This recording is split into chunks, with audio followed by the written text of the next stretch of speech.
మీ రోజు మొత్తంలో ఒక్క నిమిషం కూడా ఒక్క సెకండ్ కూడా మీ గురించి మీరు నెగిటివ్ ఆలోచించకండి. ఎప్పుడైతే మీరు మీ గురించి మీరు నెగిటివ్ ఆలోచిస్తారో, మీ గురించి మీరు నెగిటివ్గా మీరు మానిపులేట్ చేసుకుంటారో, మోటివేషన్ కూడా అదే జరుగుతుంది.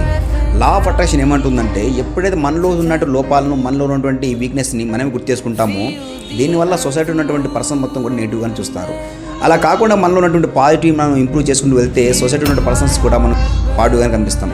ఎప్పుడైతే నాకే ప్రాబ్లమ్స్ ఉన్నాయి, నాకే కష్టాలు ఉన్నాయి, నాకే బాధలు ఉన్నాయి, నాకే అన్నీ వస్తున్నా, నేనే అన్నీ అనుభవిస్తున్నాను అనే థాట్లో వెతికితే మనకు ఉన్నటువంటి ప్రాబ్లమ్స్ ఎక్కువ కనిపిస్తాయి. అలా కాకుండా రోజు మొత్తం హ్యాపీగా ఉండాలి అంటే ఏది జరిగినా కూడా దాన్ని స్వీకరిస్తాను, ఏది జరిగినా కూడా దాన్ని నేను అనుకూలంగా ఉన్నాను, ఏది జరిగినా దాని సమస్యను ఎదుర్కొంటాను అనేది బీ పాజిటివ్గా ఉండాలి. లేదా పాజిటివ్గా ఆలోచిస్తారో మీ థాట్స్ మొత్తం కూడా పాజిటివ్గానే వస్తాయి. అలా కాకుండా మీ బ్రెయిన్కి మీరే నెగిటివ్గా ఆ థాట్స్ ఇస్తూ ఉంటే మీ ఆలోచించే విధానంతో పాటు నేచర్ కూడా మీకు అదే ఇవ్వాలనుకుంటుంది. సమస్య ఉంది అని పరిగెడుతూ ఉంటే నువ్వు సమస్యగానే ఉంటుంది. అలా కాదు, నేను సాల్వ్ చేయగలను, నాలో సత్తా ఉంది అనుకుంటే నేచర్ కూడా మీకు అదే ఇవ్వాలనుకుంటుంది.